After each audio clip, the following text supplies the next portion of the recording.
what made you want to bring this story to life? And we'll start on this side and work our way around. Cool. Hi, my name is Dan Allen. That's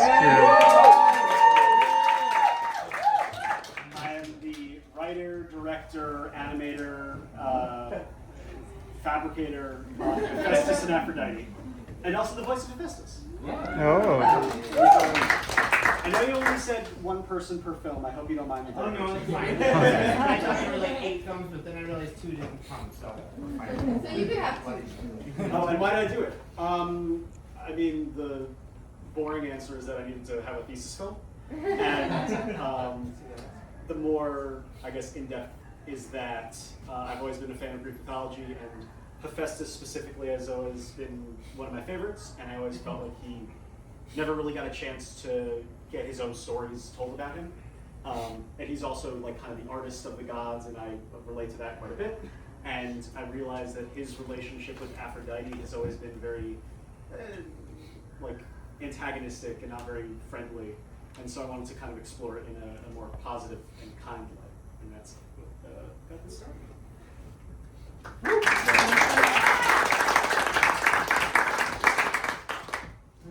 My name is Barlow. My film was Motorhome. It's the one about the family that bought the motorhome at the end. And I wanted to show that all the people that are living in their cars are not all have drug issues or mental health issues. There's a lot of really normal people out there just struggling.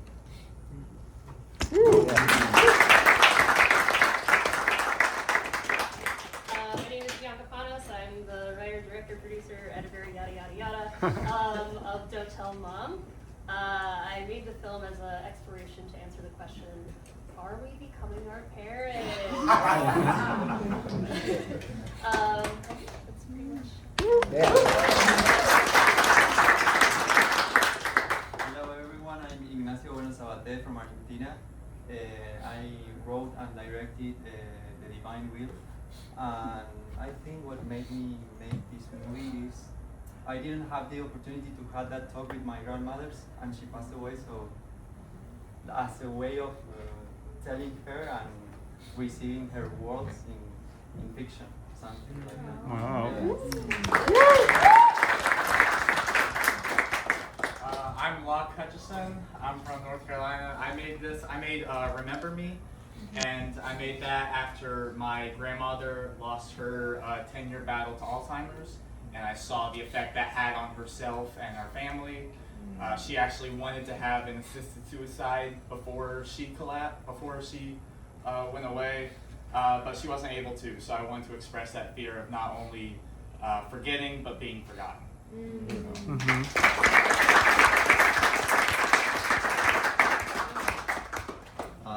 And I am here on behalf of Too Late by Arthur Matveev. He actually could not make it, so I'm reading a note on his behalf. Dear all, unfortunately the severe storm that hit Chicago yesterday made it impossible for me to travel and be with you tonight. But despite the distance, my heart is there with you. Too Late is a small film about domestic violence, loss, and consequences of abuse within a family. It is not an easy story to watch, but I believe it is an important one. I hope it's a message that resonates with you and encourages meaningful conversations. Thank you all for being here tonight. I'm especially grateful to my friends who continue to support me, and of course, to the incredible cast and crew of Too Late. Thanks to the festival for this opportunity, and a special thank you to Darwin, Katie, Johnny, and Edward for all your hard work and support. Have a wonderful evening and enjoy the film. Thanks for watching. And now I'll open it to the floor for questions. Yes. Nasu, I had a question. I love your film. I love all the film. My question was mostly about the image. Your cinematography was very, very particular and very soft, and the lighting was so beautiful. I was wondering when you were storyboarding or when you were writing the story, were you imagining it with the same lights and then like you went there, or were you inspired by the sun and the light and the way it hits in that house, how you planned it. Oh, yeah, thank you, first of all. Yeah, it's very interesting what you say, because I made this in contact with all the team from the start. When I had like the 8th version of the script, I like called a lot of friends that I really admire in film work, and Oscar, the cinematographer, like tell me he wanted, after he read the script, tell me we can try with God light, something like that. In Spanish is Luz Dios.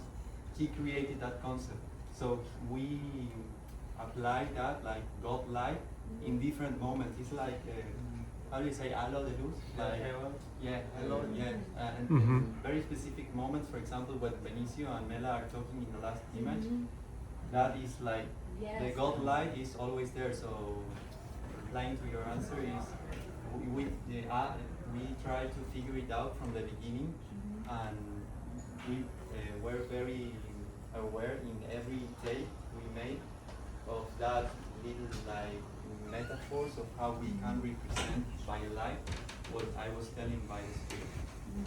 Thank you. Thank you so much. More questions? Yeah, more question, guys. Today is no rush, so take advantage. Get together, take a group picture. Here we go.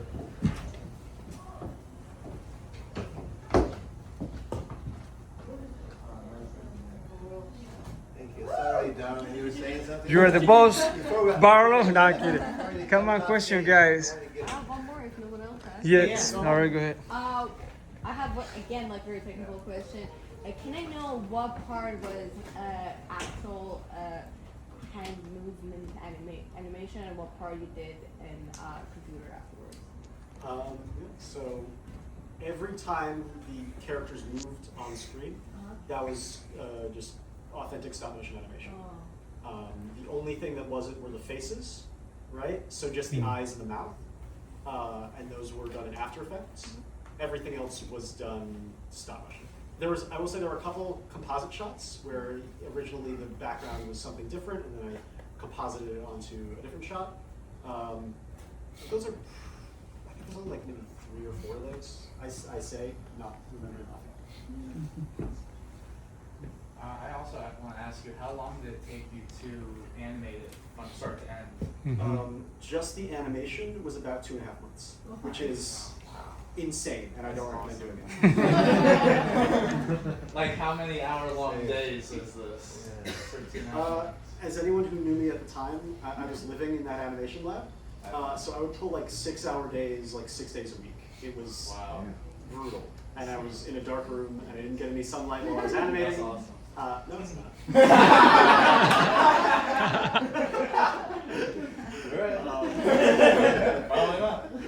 Yeah, no, I mean it's great to see it now, and it's great to hear how much people have enjoyed it. But it was brutal at the time, and if I did do another stop motion film, I would want to do it on a much softer time scale, just because this was my thesis film, and because of that, I had like, okay, I have to get it done by this date because that's the day I have to leave, and I don't have access to all this great equipment.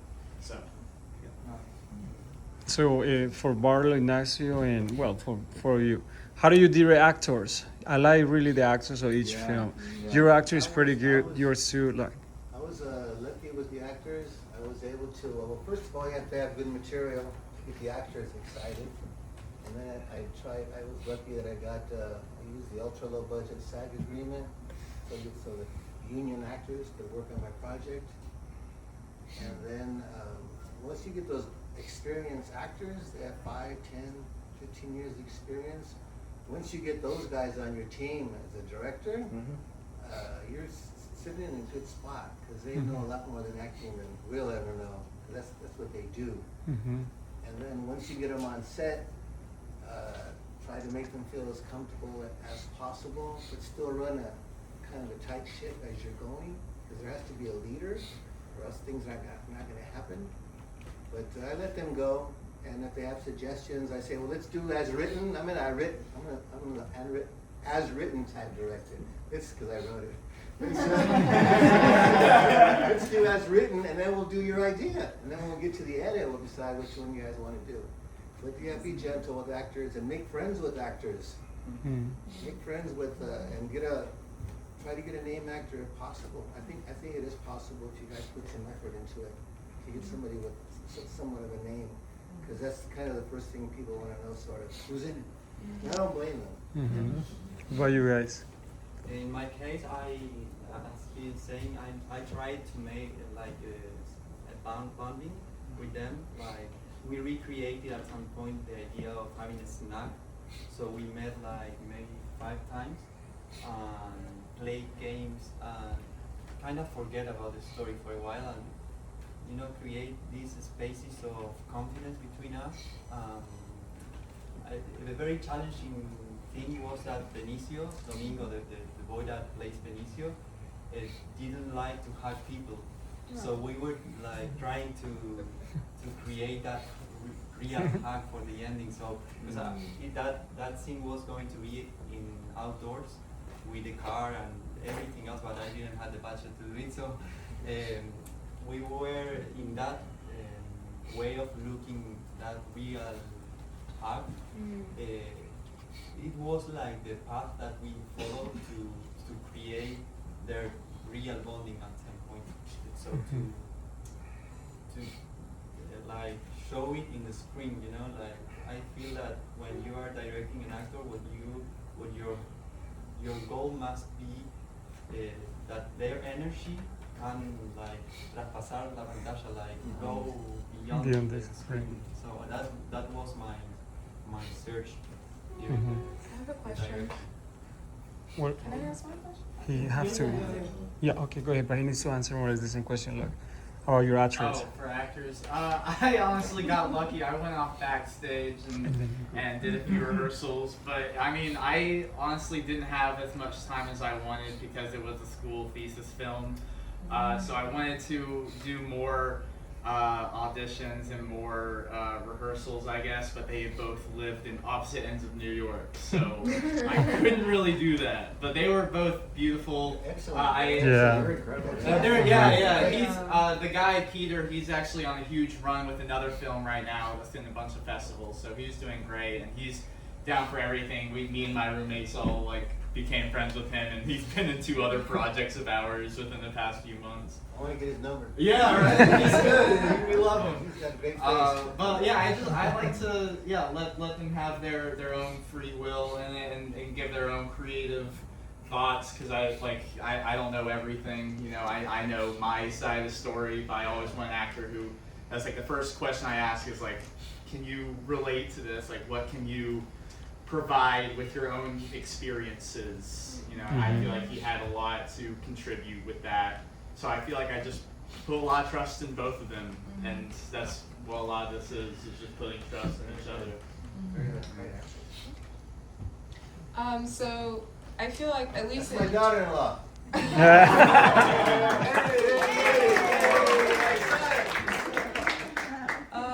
So I feel like at least in terms of my own interpretation, there were 2 shorts tonight that sent a message. Maybe even 3 actually, and one of them was I'm so sorry that I'm forgetting the name of it right now, but it was the young boy with his grandma. Yeah, exactly. I felt like that was, I don't know, how I interpreted it was kind of sending a message.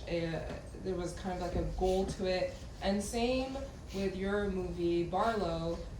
And so I was wondering, like, when you were writing the story, like, was there something in you where you felt like you wanted to send a message, you wanted to convey something? Was there like a goal when you were writing this? Because at least like as a viewer, that's how I felt. I felt like I was learning a lesson, like there was like a purpose to it, as opposed to just like, not just, but as opposed to appreciation and just enjoyment, which are also really good things to have.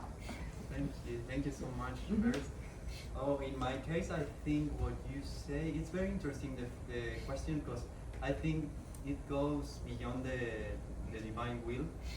It's about what I do as an artist in this world. I feel that I like a channel between, I don't know, call it God, the universe or anything, and people or friends or these kind of events. So I always, when I'm writing a project or I try to put my ideas in paper, I truly believe that it's better to ask myself, how can I contribute to community, how can I contribute to culture, and spread that kind of, not wisdom, but maybe knowledge or experience that I've had in my life with people, and that's my main goal, so thank you, because your question is making me realize that more.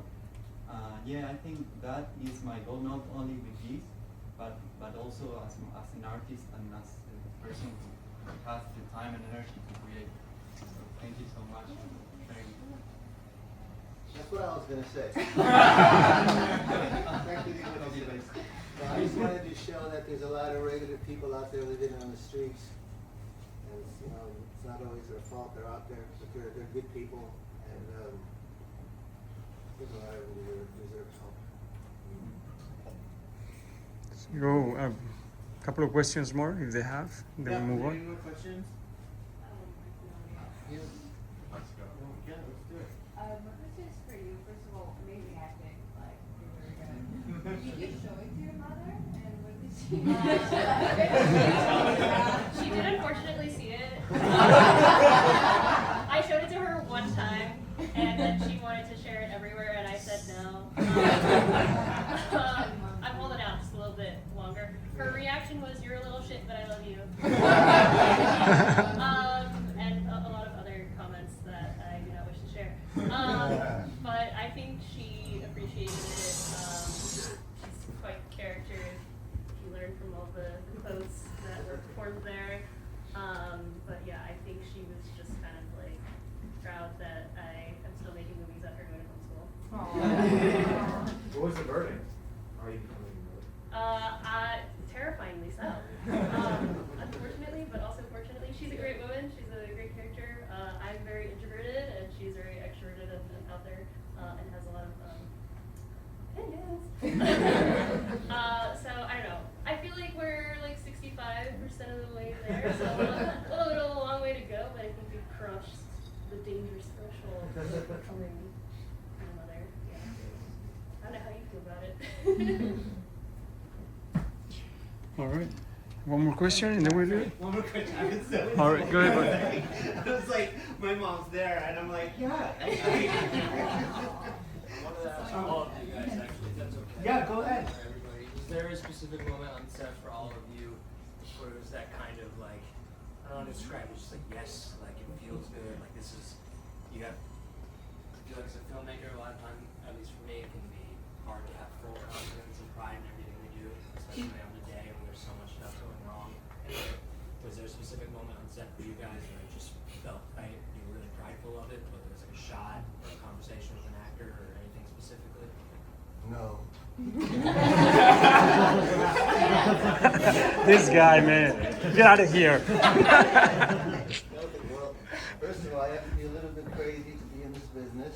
And you go through all the steps, and then you're worrying, and when you get on set, you're worrying more. And you're worrying all to the end, are we going to finish? But that motorhome was a 17-hour shoot. I don't recommend it. That's the way it worked out. And to me, anyway, it's very scary. It's very scary. To me, it's very scary, hard business to be in. It's a lot of fun, though. So. What he said also absolutely not. Well, I don't know. I was doing it all kind of like on my own, so the entire time was, what the fuck am I doing? Going through my mind. But I will say in the edit, kind of around midway through, it started to feel like, oh, it's coming together. This is taking shape, and that's kind of where that moment came for me. But definitely not while I was wearing wigs and changing some outfits and wondering, what's my line again? But yeah. You wore them well. Yeah. It was my first time wearing wig. I had zero idea what I was doing. I will take tips. Did you have a makeup artist? Or was it? That was Wow.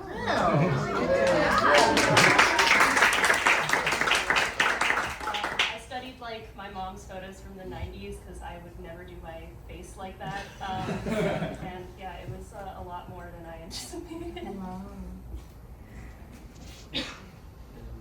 In my case, I think it's very challenging because when you have your mind in so many things at the same time as in a set, it's challenging. But I think that the moment Benicio turns around and goes and hugs her grandmother, because as I said, I didn't have the budget to create it as I wanted, and I saw it on the monitor, and I was like, okay, this is telling the same what as I wanted in the script, with another concept in the house, and like not as I imagined, but it kind of feel the way. So I think that was the moment when I say, okay, I'm telling what I want to tell, you know, because I thought this hug as the last hug between him and his grandmother.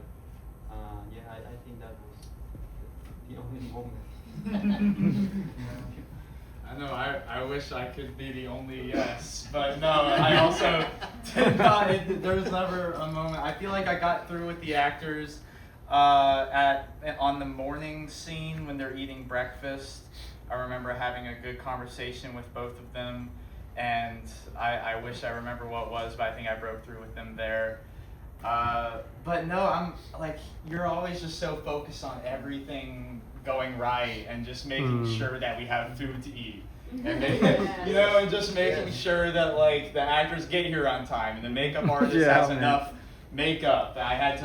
My first AD was not there on set one time. I had to run all the way to the corner store to get more makeup, right, as we're supposed to be filming. So it's just like, things like that, it's just a miracle it gets filmed in the first place. But like, I don't know, thank God we're here. I think during the edit we start feeling better. I think. Yeah. We're just scared when we're on set because so many things can go wrong.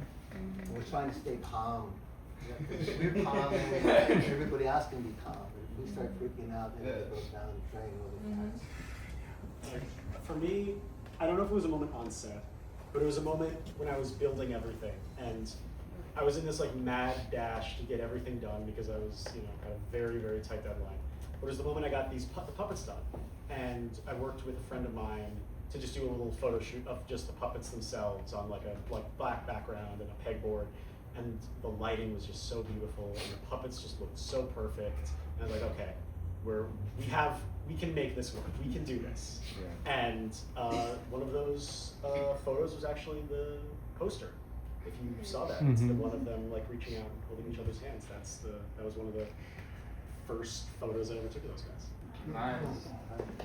You had a question? Yeah, last I one. wanted to ask quickly about makeup, just because I felt like it was older age makeup on the actress. Yeah. It looked fantastic. I just wanted to know, like, where you found your makeup artist, what that process was like.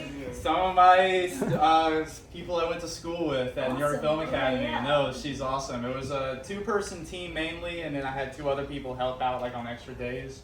But yeah, it was an up-age and de-age process. Yeah. The actress we de-aged and up-aged, and the actor we also up-aged or de-aged a little bit. So it was very hard to schedule the makeup artist. But no, they're both amazing. She's been on past films of mine. It was about like a 1-hour process for each age thing, and just scheduling out when she needs to be old and young. Yeah. But yeah, I don't know anything about makeup personally. I was wondering, though, did that like affect your shoot schedule? Oh, Like, yeah, where yeah, you yeah. do all the old age scenes? Yeah, or- I mean, we had a full day just for the actress, of just testing out her makeup and trying different looks for her, and how to dye her hair and what we're going to do with that. We had a whole day of just figuring that out and trying different techniques, but we got down to a 1-hour process that seemed to work. And yeah, translating to other makeup artists too, because I had one main makeup artist, but she could only be there 2 out of 4 days. So I had to just randomly pick friends, like, hey, can you help out please? Put some old makeup on this woman. For 4 days. It's not that hard of an ask. No, but it turned out good. Okay, cool. Thank you. Another big round of applause for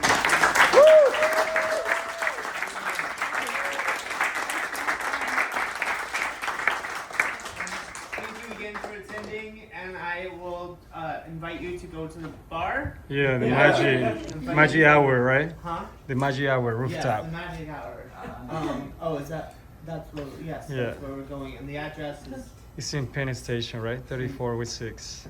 okay. Yes. 34th with 6. 34th and 6th. Yeah, Penn Station is Yeah. near. Cool. All right. Thank you. All right, guys. Woo!